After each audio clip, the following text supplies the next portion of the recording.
Salve, minha família, Rod Brito na área, como é que tá? Tudo bom? Seja bem-vindo, seja bem-vinda a mais uma aula e mais um vídeo do Rod Brito, História é com Rod Brito. E hoje nós vamos ter uma aula sobre Idade Moderna, Europa, História Geral. Bom, nós vamos ver mais um pouco das transformações que estavam acontecendo na Europa ali após a Idade Média e com a formação desse novo modelo político, econômico, cultural, religioso, que se consolida na Europa no período do antigo regime europeu. Se você já está acompanhando o canal há algum tempo, você já acompanhou a nossa playlist de Estado Nacional, ou seja, a formação dos Estados Nacionais absolutistas, a mudança política que acaba acontecendo na Europa naquela transição do período feudal para o período moderno. Agora, nessa aula de hoje, nesse vídeo, nós vamos tratar de uma outra mudança muito importante, a questão econômica. Ou seja, nós vamos entender como a Europa, que saiu de uma base agrária, rural, limitada, se transformou numa sociedade, num panorama economicamente de base capitalista, já ali no contexto da Baixa Idade Média. Você se lembra? Ressurgimento do comércio, ressurgimento das moedas, surgimento de um novo grupo social, da burguesia, e é em cima deste grupo social que a gente vai construir a nossa aula de hoje. O nosso assunto de hoje é mercantilismo. Bom, e aí, Rod, o que é mercantilismo? Mercantilismo, vamos embora parar de falar. Deixa eu trazer logo a nossa apresentação de slides para a gente começar a trabalhar já em cima do nosso conteúdo. Então, o nosso assunto, como eu disse, é mercantilismo e vamos logo de cara conceituar, tá? Mercantilismo, um conjunto de práticas e teorias econômicas desenvolvidas ao longo da Idade Moderna que tinham como objetivo o entesouramento do Estado. Peraí, pensa comigo. Se você assistiu às aulas de Estado Nacional, se não assistiu, volta para a primeira aula só para você ter esse contexto e esse conceito, você vai lembrar que naquele momento de transição houve a união entre o rei e a burguesia. Lembra disso? O rei precisava de um exército forte o suficiente para derrotar os antigos exércitos feudais, daqueles senhores feudais que ainda resistiam ao seu poder e ao seu domínio, e vê na burguesia essa oportunidade de conseguir esse capital para montar esses seus exércitos mercenários. Bom, uma vez conquistados esses territórios e uma vez formados esses estados, agora chegou a vez dos reis absolutistas darem à burguesia uma contrapartida. Ou seja, buscando de alguma forma medidas que favorecessem o desenvolvimento do capitalismo burguês e sempre lembrando, quanto maiores fossem os negócios da burguesia, maior a arrecadação de impostos por parte do Estado sobre esse grupo social. Eu queria chamar a atenção para um ponto que é muito fundamental. Qual o objetivo básico de todo o contexto e pensamento mercantilista? O entesouramento, o enriquecimento do Estado. Entende-se que quanto maior for o tesouro nacional de um país, mais poderoso é este país frente aos seus rivais. A ideia de acúmulo de metais preciosos, de acúmulo de pedras preciosas, ganha força nesse momento. Há aí uma mudança de mentalidade, não é verdade? No período medieval, qual que era o símbolo de poder? A posse de terras. Quanto maior o feudo, mais poderoso era o senhor feudal. Neste contexto histórico, a partir dessa transição econômica, quanto maior o acúmulo de riquezas, maior, logicamente, é o poder de uma nação. E logo de cara, a gente já entra aí num grande paradoxo. Por quê? Porque quanto maior o enriquecimento de um Estado, naturalmente menor é o enriquecimento de outro. Por quê? Partem de um princípio de uma geração de riqueza finita. Não é verdade? Porque eu estou falando de minérios. Então, quanto mais eu extraio da natureza e mais eu acumulo, menos eu tenho disponível para que os meus rivais possam também extrair e acumular. Um princípio básico, tá? Então, dentro desse contexto, qual é o contexto do surgimento do mercantilismo? Então, os estados nacionais recém-unificados estavam se consolidando e precisavam se estruturar economicamente. Como eu disse, a terra já não era mais o símbolo de poder nessa sociedade, e sim o princípio do entesouramento. O foco amplo nos metais preciosos, no que nós vamos chamar de uma prática metalista, ou bulionista, é um termo referente a esse contexto e a essa prática específica, lembrando que era o período dos reis absolutistas. Quanto maior a quantidade de metais preciosos, mais poderoso era este rei frente aos seus rivais. E aí nós vamos ter nomes importantes, como, por exemplo, o nome do rei Filipe II, da dinastia Habsburga, na Espanha, como, por exemplo, o nome da rainha Elizabeth I, como, por exemplo, o nome do rei Luís XIV. Bom, são contextos específicos que a gente vai ver mais para frente. Vamos pegar logo de cara. Essa vai ser uma aula bem tranquila, um vídeo bem legal, montado em cima de tópicos para você ir se organizando aí no seu resumo, tá? Então, quais as concepções básicas do mercantilismo? Vamos lá? Primeira concepção: a riqueza da nação é determinada pela quantidade de ouro e prata que ela possui. Quanto maior for essa quantidade, logicamente, mais rica é a nação. A riqueza que existia no mundo era fixa, não poderia ser ampliada, aumentada. Portanto, para um país enriquecer, outro deveria empobrecer. É o que nós comentamos. Dentro desse contexto mercantilista, quanto mais se extrai, menos se tem disponível para o seu rival. Quanto mais se acumula, menos se tem para o seu rival acumular em benefício próprio. Cada estado, terceira concepção básica, cada estado deve cuidar de incentivar as suas manufaturas locais, protegê-las, inclusive, com tarifas alfandegárias, o que nós chamamos de um protecionismo alfandegário, justamente para ter a seu favor uma balança comercial positiva. Nós vamos comentar sobre isso. Vamos pegar as concepções básicas para a gente entender esse pensamento mercantil. Última concepção: era preciso cuidar para manter essa balança superavitária, uma balança comercial favorável, ou seja, exportar mais do que importar. É um princípio básico e um princípio muito simples. Se um país exporta mais do que importa, ele vende mais do que compra. Então, ele lucra mais do que gasta. Logicamente, ele amplia o seu tesouro nacional. E se você para pensar ainda mais a fundo, essas duas últimas concepções, elas estão interligadas.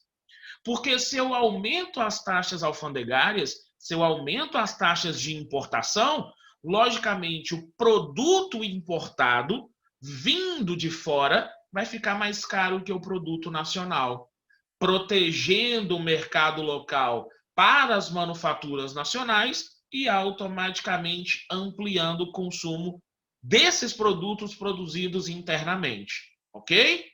De uma maneira bem resumida, o mercantilismo se baseava em um metalismo, em um protecionismo alfandegário, em um dirigismo ou intervencionismo estatal. Rod, o que significa isso? Bom, significa que no Estado absolutista mercantil, quem é que determina todas as regras econômicas? O Estado. E no absolutismo, quem era o Estado? O rei absolutista. Então, era o Estado absolutista que determinava qualidade dos produtos, quantidade desses produtos produzidos, preço desses produtos, as taxas e os impostos, os salários que eram pagos aos funcionários, ou seja, o Estado mercantilista era um Estado intervencionista. É um princípio básico.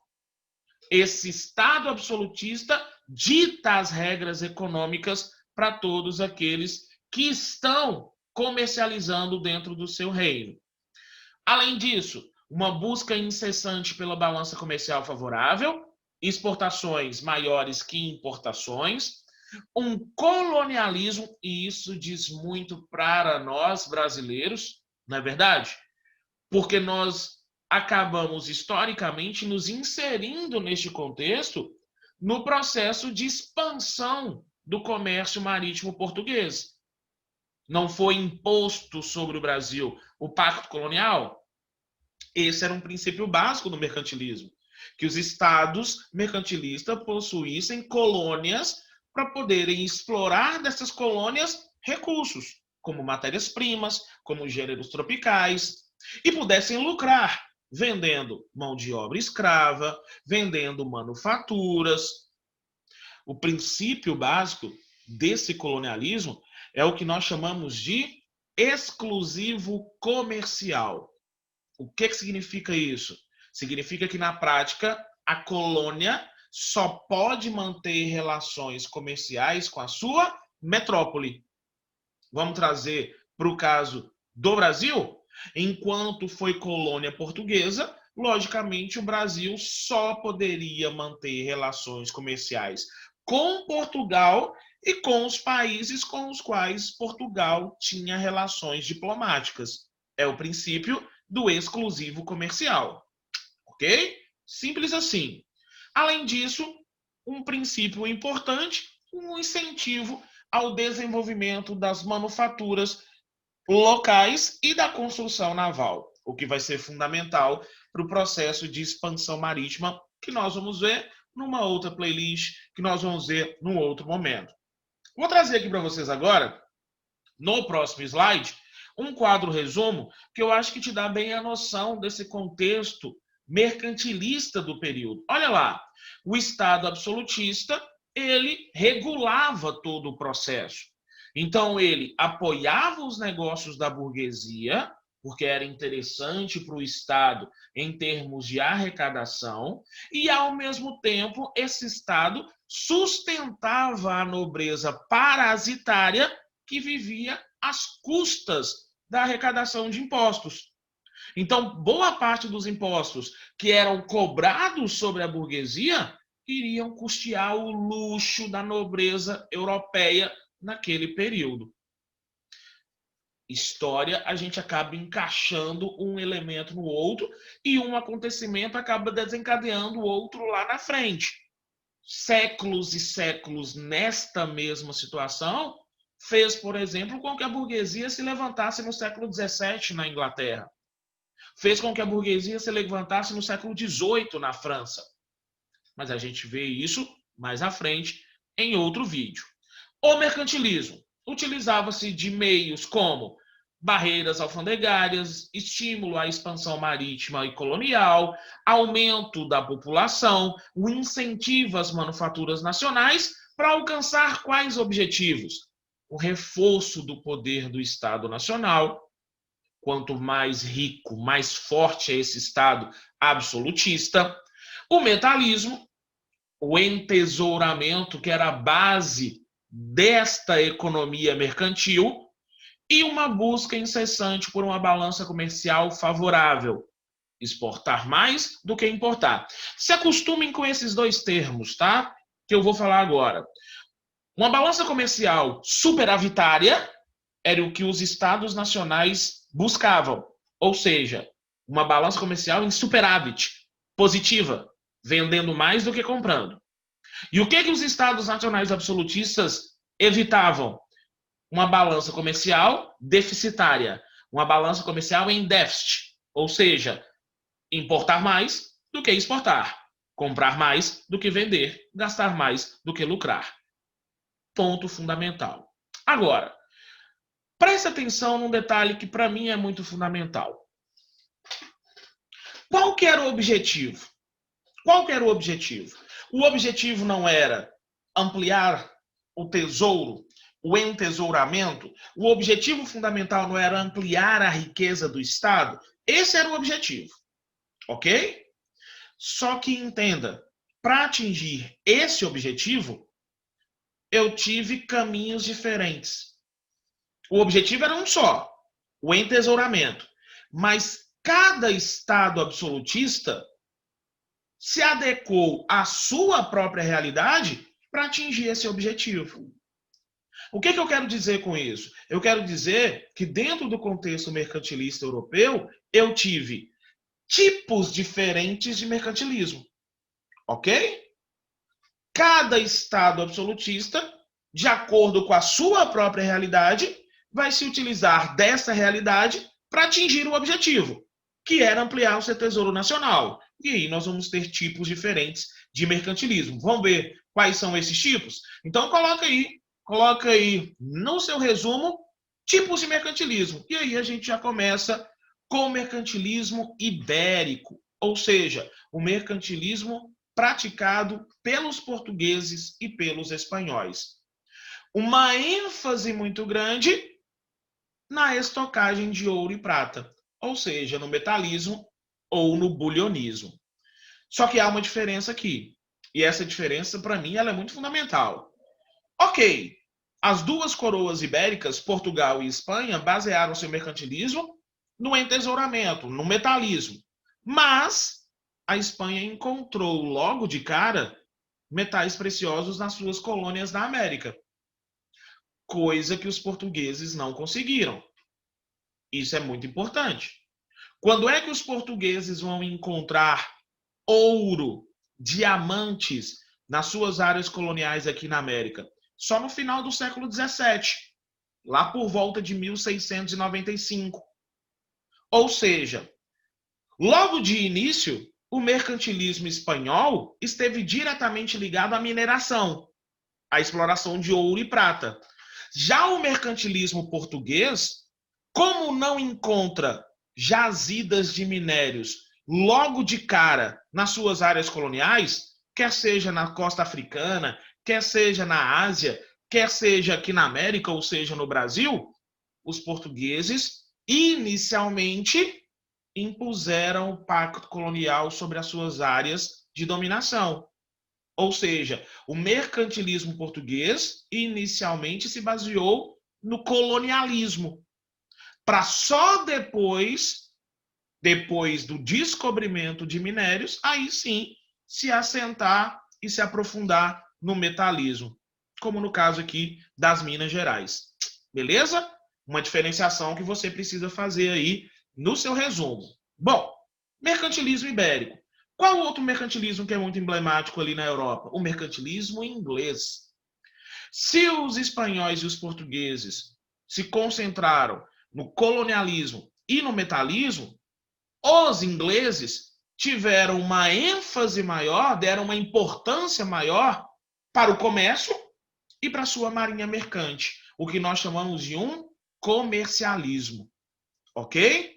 Ou seja, lembrando que a Inglaterra é o centro manufatureiro da Europa, historicamente falando. Não é à toa que a Revolução Industrial vai ter a Inglaterra como grande berço. As principais manufaturas europeias vinham da Inglaterra. E a Inglaterra soube muito bem vender essas manufaturas para várias praças, para vários territórios na Europa e fora da Europa. Um outro ponto importante é a gente entender que os ingleses também souberam fazer diversos acordos muito vantajosos. Um dos mais famosos é o acordo que nós chamamos de o Tratado de Methuen entre Inglaterra e Portugal, ali em 1703, que nós também chamamos de Tratado dos Panos e Vinhos. Lembra disso? Portugal tinha o privilégio de vender vinho e azeites para a Inglaterra, enquanto a Inglaterra tinha o privilégio e o monopólio de manufaturas para os portugueses. É claro que os portugueses não consumiam só tecidos, consumiam ferramentas, utensílios domésticos, consumiam calçados e revendiam nas suas colônias. Então, assim, se você observa, pega o Tratado de Methuen, só para a gente analisar um princípio básico. Pega a balança comercial entre Portugal e Inglaterra nesse momento. Quem é que vendia mais para quem? O que era mais necessário? Os vinhos portugueses ou as manufaturas inglesas? Lógico que eram as manufaturas inglesas, ou seja, a balança comercial da Inglaterra era positiva, porque ela vendia mais para Portugal, enquanto a balança comercial de Portugal era negativa, porque ela comprava mais dos ingleses do que vendia para os ingleses, tá? Então a Inglaterra se aperfeiçoou na produção de manufaturas de ampla aceitação, tá? Diferente do mercantilismo francês. O mercantilismo francês também deu uma importância às manufaturas, só que diferente dos ingleses, as manufaturas francesas eram concentradas na fabricação de artigos de luxo, perfumes, roupas, porcelanas, calçados, artigos de luxo que, logicamente, tinham um mercado consumidor restrito. Enquanto os produtos ingleses tinham uma ampla aceitação na Europa e fora da Europa, os produtos franceses eles eram consumidos por uma pequena parcela da sociedade, uma classe média alta, principalmente nobres que consumiam esses artigos. Quem é que conduz esse mercantilismo francês? O ministro das Finanças do rei Luís XIV, o Jean-Baptiste Colbert. Daí o nome que nós damos ao mercantilismo francês. Nós chamamos o mercantilismo francês de colbertismo ou industrialismo. Mas, entenda, essa diferença entre os tipos de artigos, de produtos comercializados por franceses e por ingleses, explica muito também do pioneirismo inglês e do desenvolvimento industrial inglês. Por quê? Porque como os produtos franceses eram produzidos em pequena escala para um público específico, logicamente, as indústrias, as manufaturas francesas não se desenvolveram tanto quanto as manufaturas inglesas. E você já sabe o que acontece lá na frente, né? Lá na frente, o Napoleão tenta resolver isso. Não consegue, através do bloqueio continental. Mas isso é um outro assunto, ok? Bom, pessoal, é isso. Simples assim. Mercantilismo e os seus princípios básicos e os tipos de mercantilismo, pronto, fechado para vocês. Lembrando que a gente está analisando Idade Moderna. Nós estamos analisando a formação do Antigo Regime e as transformações que aconteceram na Europa naquele momento. Nós já vimos a transformação política com a formação dos Estados Nacionais Absolutistas. Inclusive, eu vou deixar para vocês a playlist de Estado Nacional Absolutista para vocês assistirem o vídeo aqui no final, para vocês só clicarem e irem para lá. Estamos finalizando agora as transformações econômicas com o mercantilismo, saindo de uma sociedade feudal e agrária para agora uma sociedade capitalista, mercantilista e burguesa em sua essência. Bom, está faltando mais duas transformações. Está faltando uma transformação cultural e científica e está faltando uma transformação religiosa. Ou seja, falta a gente analisar Renascimento e Humanismo e falta a gente analisar Reforma Protestante. Mas isso vão ser outros vídeos aqui no canal do Rod Brito. Se já chegou até aqui, não se esquece, deixa seu like, porque dá uma visibilidade para a gente, compartilha para quem quiser, se inscreve no canal, que aí o YouTube reconhece que está tendo mais engajamento e divulga para mais gente, ok? Então um salve para geral, tudo de bom. Lembrando que história é com o Rod Brito e quer sem massagem, pai. Fui!